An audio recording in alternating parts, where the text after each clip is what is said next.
Hello दोस्तों, invisible education में आप सभी का स्वागत है।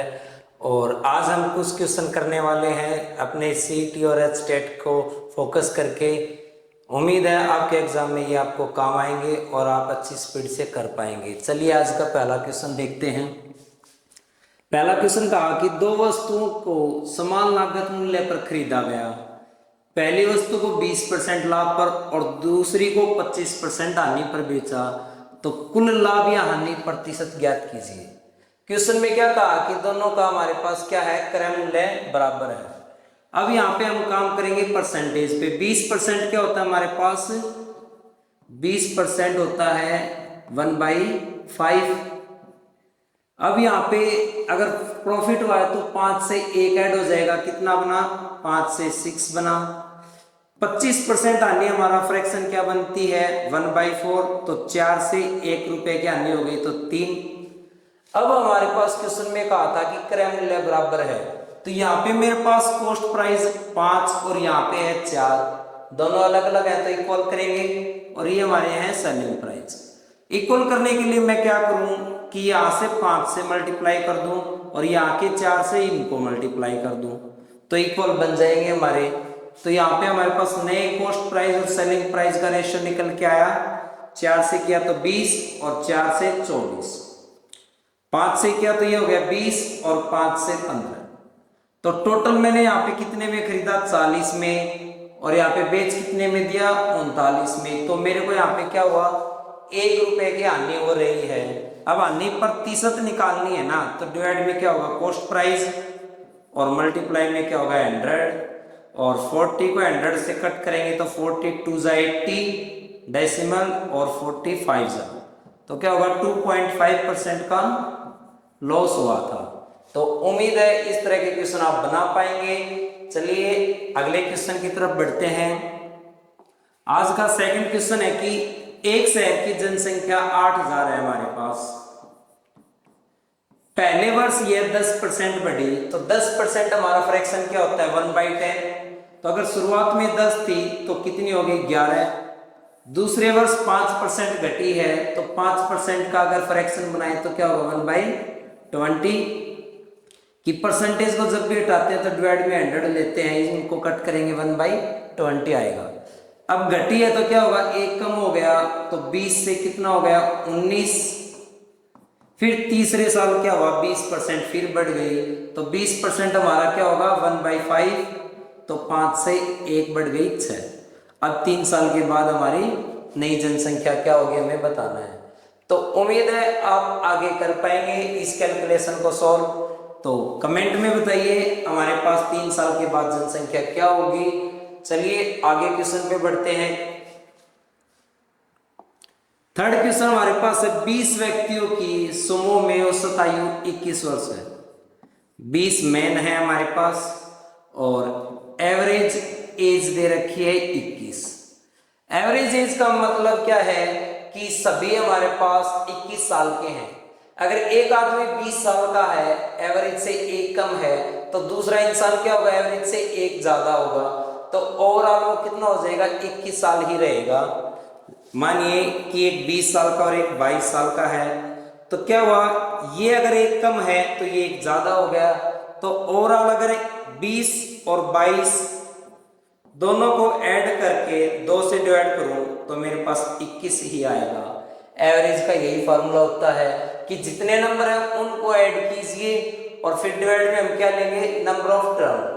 जैसे यहाँ पे 2 नंबर थे 20 और 22, तो दोनों को ऐड किया और संख्या कितनी थी 2, तो 2 से डिवाइड किया, तो ये हमारे पास एवरेज का फार्मूला बनता है। अब चलिए आगे क्वेश्चन में क्या कहता है, जब एक नया व्यक्ति समूह में शामिल हो गया तो मैन हो गए 21, औसत आयु 6 महीने बढ़ जाती है। हर पर्सन की 6 महीने बढ़ गई, तो मैं यहाँ पे कहूं कि 20 आदमी थे, सभी की उम्र अगर 6 महीने बढ़ गई तो टोटल 20 आदमियों की उम्र कितनी बढ़ी कि 2 आदमी मिलकर 1 साल बनाएंगे, तो 20 आदमियों से मेरे पास क्या बनेगी, 10 साल बनेगी। अब जो हमारे पास आया है वो भी तो हमारे पास उम्र का होगा कुछ, तो जो हमारे पास आया है वो कितना का होगा कि 20 तो पहले वाली तो उम्र लेके आएगा ही आएगा, और आधी और होगी, और आधी के बाद जो एक्स्ट्रा बच गई वो तो हमने 6 महीने इन सभी को पहले ही दे दिया। तो हमारे पास वो नया आदमी है, वो कितनी उम्र लेके आया होगा, 20 और 10 30, 30.5, 30.5 ईयर का वो नया व्यक्ति होगा। क्योंकि इन्हीं व्यक्ति की क्या होगी कि आधी आधी करके हम 10 साल पीछे वाले इंसानों में बांट देंगे, तो सभी में वो इक्वल हो जाएगी। चलिए, उम्मीद आप समझ पाए होंगे। नेक्स्ट चलते हैं क्वेश्चन नंबर 4 की तरफ। पहली 5 संख्याओं का औसत मेरे पास 80 दे रखा है। 5 संख्याएं हैं और औसत है 80, एवरेज। अगली 3 संख्याओं का औसत मेरे पास है, यहाँ पे 3 संख्याओं का औसत है 70। फिर यहाँ पे कहा कि 9वीं संख्या बताइए। तो इस क्वेश्चन में क्या होगा, एक लाइन और रह गई हमारे पास, the average of the first 5 number is 80। ये दोनों में ही एक लाइन कट हो गई है।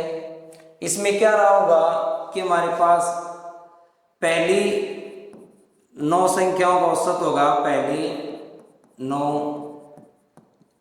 संख्याओं का औसत है 85। अब आगे क्वेश्चन बनता है कि पहली 5 संख्याओं का औसत 80 है, अगली 3 संख्याओं का औसत 70 है, तो वो 9वीं संख्या क्या रही होगी। तो मैं ये कहूँ कि वो सारी संख्या 80 85 की थी, तो 9 संख्याएं कितनी हो जाएंगी टोटल, 85 मल्टीप्लाई 9 से मल्टीप्लाई करेंगे कितना हो जाएगा, 9 5 जा 45, 9 8 जा 72 और 4 76। तो 9 संख्याओं का योग आ गया मेरे पास 85। क्योंकि उससे तो हमारा क्या होता है कि सभी को बराबर बराबर बांटा है, तो 85 करके 9 बार है, तो 9 से मल्टीप्लाई कर दो, टोटल आ जाएगा 765। 5 संख्याओं का औसत 80 है, तो 5 संख्या लगातार 80 80 की है, तो टोटल कितना होगा, 5 से मल्टीप्लाई कर दो 400। अगली 3 संख्या 70 70 की है, तो तीनों संख्याएं कितने की होगी, 210। तो यहाँ पे संख्या हो गई 8, और इन 8 का योग बन गया मेरे पास, जोड़ कितना बना, 0 1 4 और 2 6, 610। अब 9 संख्याओं का ऐड है 765, 8 संख्याओं का योग है 610, तो 9वीं क्या होगी, टोटल 9 में से 8 संख्याओं का योग अगर हम घटा दें, 8 संख्याओं का योग 610, तो मेरे पास कितना बचेगा, 5, 6 में से 1 गया 5 और 1 125। तो वो हमारे पास क्या होगी, 9वीं संख्या क्या होगी, 9वीं संख्या हमारे पास बनेगी 155। यहाँ पे हमने क्या किया, 9 संख्याओं के जोड़ में से 8 संख्याओं का जोड़ घटा दिया, तो 9वीं संख्या आ गई। उम्मीद है आप समझ पाए होंगे। चलिए आगे बढ़ते हैं। क्वेश्चन नंबर 5 हमारे पास है कि x + 1/x, और यहाँ पे है 3, और अगर 3 नहीं होता, अगर मैं कॉमन नंबर मान लूँ a, और यहाँ पे हमें पावर निकालनी है 3, x की पावर 3 + 1/3। तो इस क्वेश्चन में हमेशा क्या होगा, ये जो भी नंबर होगा उसका क्यूब कर देंगे, और इसी का ही 3 गुना हम क्या करेंगे, सबट्रैक्ट कर देंगे। ये हमारे पास आसान मेथड होगा क्वेश्चन को सॉल्व करने का। तो यहाँ पे 3 का क्यूब करेंगे, कितना होगा, 27, और इसी नंबर का 3 गुना सबट्रैक्ट करना है, तो यहाँ पे क्या हो जाएगा, 3 × 3 9, 27 में से 9 माइनस करेंगे तो कितना आएगा हमारे पास, 18। तो उम्मीद है आप समझ पाए होंगे। चलिए आगे बढ़ते हैं, और इतनी फास्ट से आप भी एग्जाम में कर पाएंगे। फिर हमारे पास है x - 1/x 3 है, और अब की बार यहाँ पे हमारे पास पावर 3 में माइनस दिया। याद रखिए, अगर यहाँ पे प्लस है तो यहाँ पे भी प्लस होगा, अगर यहाँ माइनस है तो यहाँ पे भी क्या होगा, माइनस होगा। और यहाँ पे मैंने अगर जनरल नंबर a लिया, तो यहाँ पे क्या होगा, a का क्यूब और ऐड कर देंगे 3। अगर यहाँ पे माइनस है तो क्या होगा, ऐड होगा, अगर ऐड होता तो यहाँ पे 3a माइनस होता, जस्ट एक दूसरे के अपोजिट हैं। तो यहाँ पे क्या होगा, 3 का क्यूब करेंगे 27, और फिर 3 को 3 से मल्टीप्लाई करेंगे 9, 27 और 9 कितना हो गया हमारे पास, 36। तो उम्मीद है आप बेहतरीन तरीके को समझ पाए होंगे।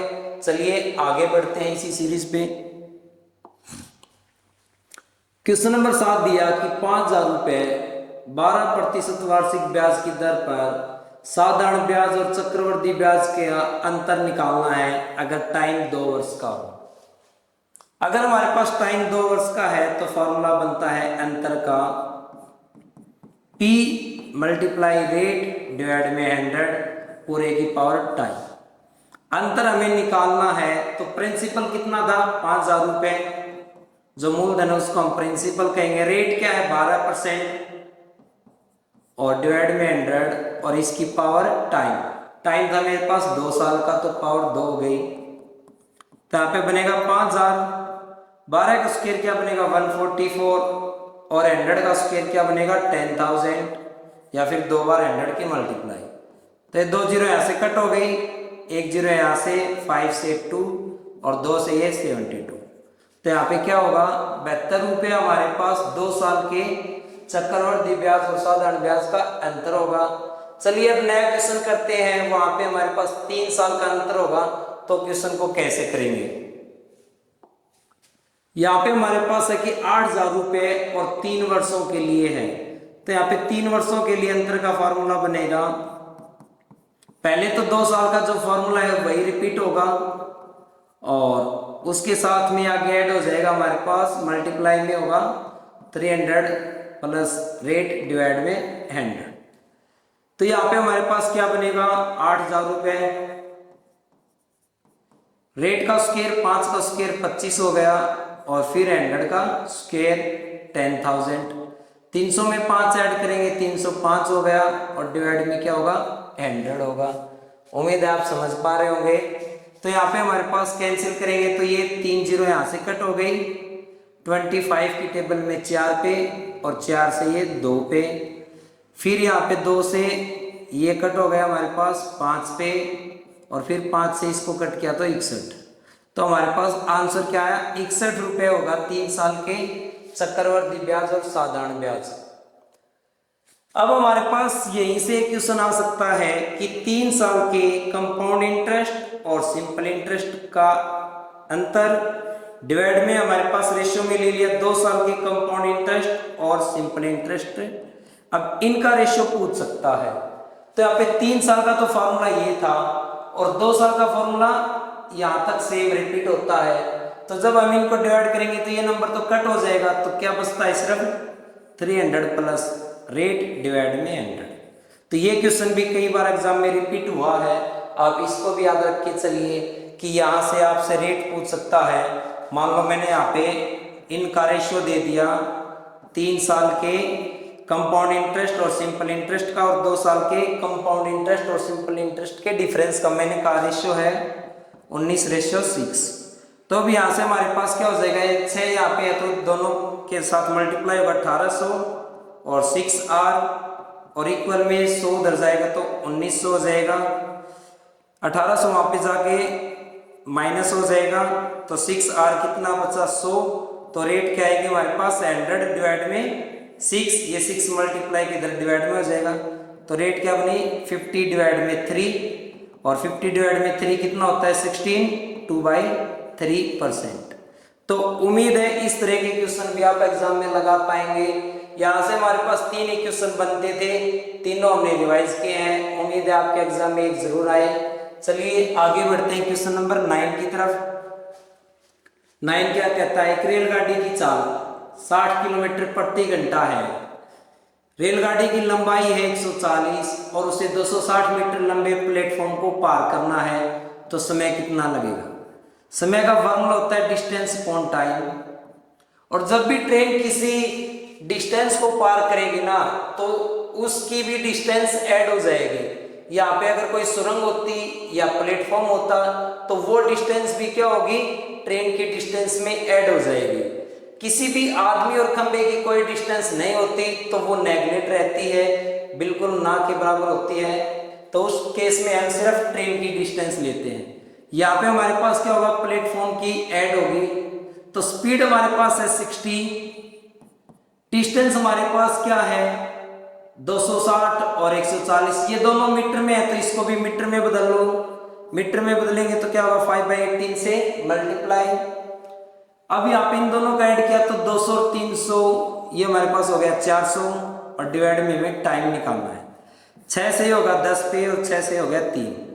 अब यहाँ पे क्या होगा 5 और 10 की मल्टीप्लाई करेंगे 50, तो यहाँ पे t इधर मल्टीप्लाई में हो जाएगा, 3 डिवाइड का उधर चला जाएगा मल्टीप्लाई में, और ये 5 और 10 की मल्टीप्लाई 50, 50 मल्टीप्लाई का नीचे आ जाएगा।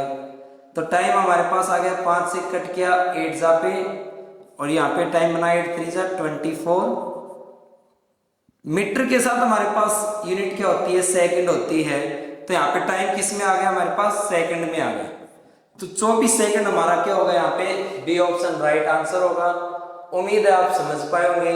चलिए नेक्स्ट क्वेश्चन देखते हैं आज का 10th क्वेश्चन कहता है what is the smallest number that is divisible by 12 16 18। वो सबसे छोटा नंबर क्या होगा जो 12 16 और 18 से डिवाइड होगा, और साथ में हमें क्या दे रिमाइंडर 5 की शेषफल 5 हो। तो वो नंबर क्या होगा हमारे पास, इनका एलसीएम और ऐड कर देंगे रिमाइंडर। तो यहाँ पे 12 16 और 18 का यहाँ पे हम एलसीएम लेंगे। एलसीएम लेने के आपके पास बहुत सारे मेथड हैं, हम यहाँ पे सबसे शॉर्ट मेथड यूज करेंगे 18। अब 18 क्या होता है हमारे पास 9 × 2 होता है, और 16 क्या होता है 8 × 2। तो जो दोनों में फैक्टर है ना सेम, उसको तो नहीं लिखेंगे, तो यहाँ पे क्या रहेगा 8, तो मैं यहाँ पे 8 से मल्टीप्लाई कर दूंगा। फिर आगे है 12 मेरे पास क्या होता है 4 × 3, तो मैं कहूंगा कि 4 तो इस 8 के अंदर आ जाएगा, और ये 3 इसके अंदर आ गया 18 के अंदर। तो एलसीएम क्या होगा, इन दोनों की मल्टीप्लाई ही एलसीएम होगा। तो यहाँ पे कितना बनेगा हमारे पास 8 8 जा 64, 8 1 जा 8 और 6 14, और रिमाइंडर ऐड कर देंगे तो रिमाइंडर क्या था 5। तो यहाँ पे वो नंबर क्या होगा 149। उम्मीद आप समझ पाए होंगे।